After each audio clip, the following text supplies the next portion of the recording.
Hi guys, welcome to my channel Deeksha పాప. So ఈరోజు ఈజీగా సింపుల్గా టేస్టీగా చికెన్ కర్రీ చేసేద్దాం వచ్చేయండి.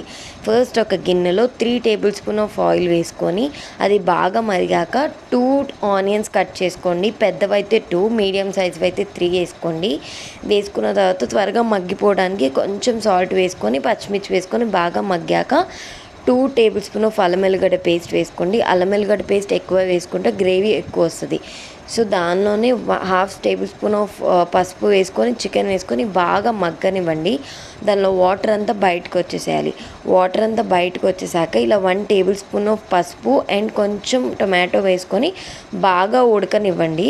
సో నేను ఇలా నూనె మొత్తం పైకి తేలాక 1/2 గ్లాస్ ఆఫ్ వాటర్ వేసుకున్నాను. చాలా కొంచెమే వేసుకున్నాను.